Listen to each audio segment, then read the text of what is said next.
What if the man you cleaned for every single day, the man who barely looked at you, the man who lived in a mansion bigger than your entire neighborhood, was actually your father? Emily Carter spent her whole life without a surname, without answers, without knowing why her mother cried at night.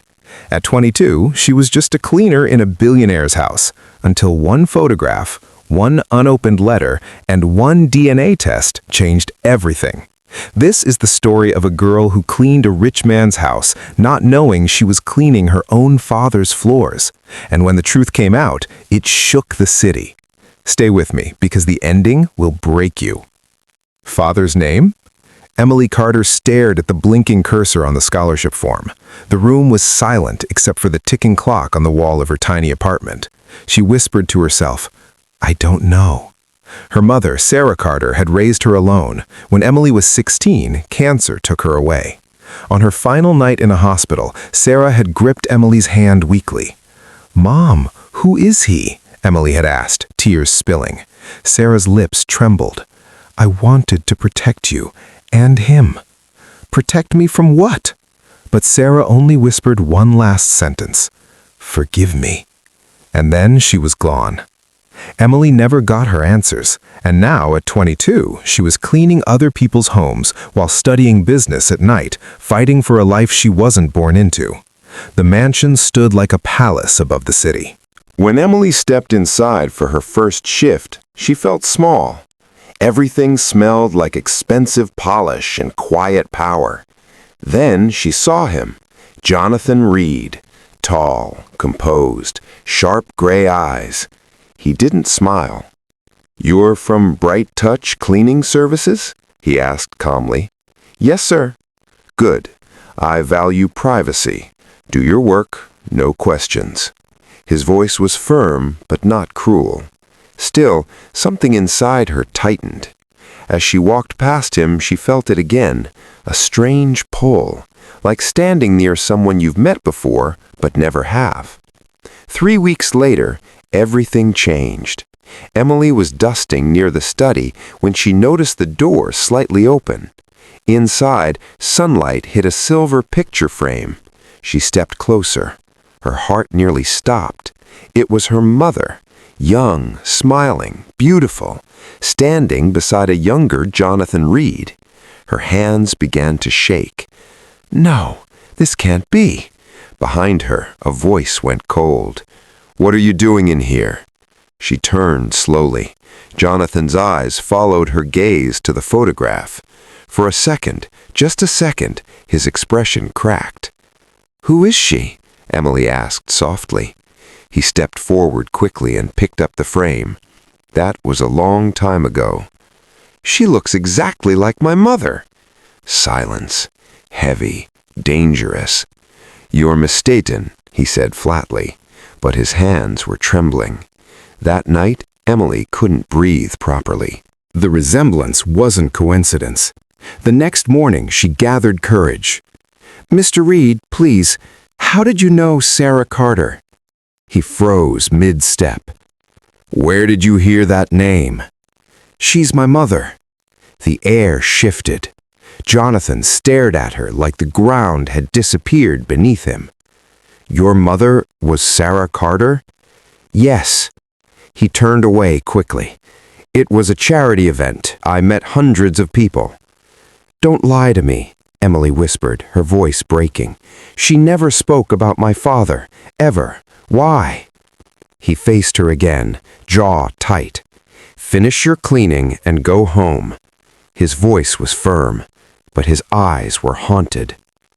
In the basement storage room, Emily found a dusty box labeled Private. Inside was an envelope. Jonathan Reed. The handwriting was unmistakable, her mother's. Her pulse pounded loudly in her ears. The envelope had never been opened, never. Her fingers trembled as she broke the seal. Inside. "Jonathan, I didn't want to tell you this through strangers. I'm pregnant. It's yours. I won't force you to choose between me and your family. I know what they threatened. I will disappear quietly. But one day, if you ever look for me, know that you have a child who deserves to know you loved her." Emily's vision blurred. "You knew," she whispered into the empty room. But he never read it. She didn't wait. She walked straight into his office. "You have a daughter," she said, placing the letter on his desk. Jonathan's face drained of color. "Where did you get that?" "You never opened it." His hands shook as he unfolded the letter slowly. He read every word. Then again. Then again. His voice cracked. "She was pregnant? You didn't know?" "No," he whispered. "I swear I didn't know." Emily's anger melted into confusion.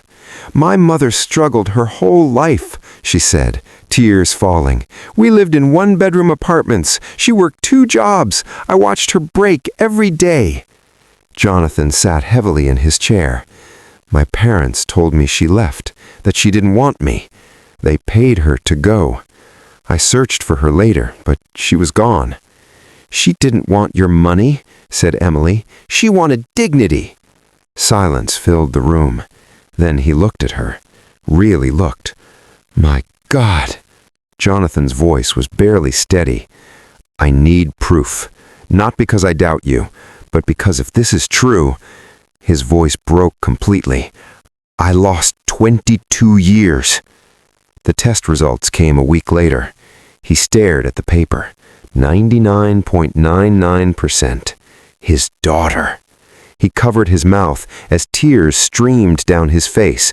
"I have a daughter," he whispered. Emily stood across from him, unsure how to feel.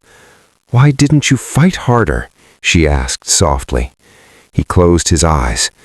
"Because I was a coward." "I built skyscrapers," Jonathan said one evening as they sat awkwardly in his living room.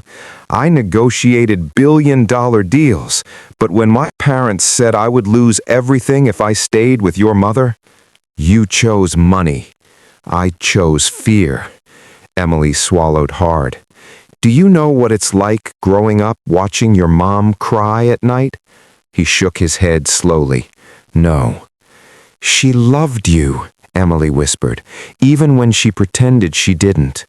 Jonathan broke. "I loved her too." When news broke, the headlines were brutal. "Secret daughter of billionaire. Cleaner inherits fortune." Emily felt humiliated. "Maybe I should leave," she said one evening. "I don't want your world." Jonathan's voice turned firm. "You are not a scandal. You are my daughter." At the press conference, cameras flashed wildly. He stepped forward. "I failed this young woman for 22 years. That is my shame, not hers." Emily felt tears slide down her cheeks. For the first time, he chose her publicly. Their relationship wasn't instant magic. She didn't call him dad. He didn't know how to hug her properly. One evening, he tried cooking dinner. The smoke alarm went off. Emily burst into laughter. "You're terrible at this." He laughed too, the first genuine laugh she had heard from him. "I suppose I'll need lessons. From your daughter? If she's willing." That night, something softened between them. Jonathan brought her to his office one morning. "For years I searched for your mother. When I couldn't find her, I created something." He handed her documents.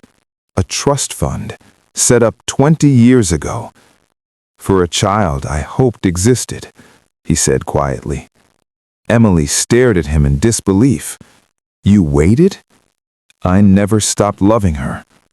She closed the folder gently. "I don't need the money." "What do you need?" She looked at him, tears forming. "I need you not to disappear again." He stepped forward slowly. "I won't." They stood side by side at Sarah's grave. Jonathan knelt. "I was weak," he whispered, "but I never stopped loving you." Emily placed white lilies down. "She forgave you long ago," she said softly. Jonathan looked at his daughter. "I don't deserve you." She hesitated, then finally wrapped her arms around him. "You deserve a second chance." He held her tightly, and this time, He didn't let go. Months later, Emily filled out another form. Father's name? She paused. Then she wrote, Jonathan Reed. But this time, it wasn't about wealth. It wasn't about status. It was about truth. She looked at him across the graduation hall. He stood proudly, clapping harder than anyone.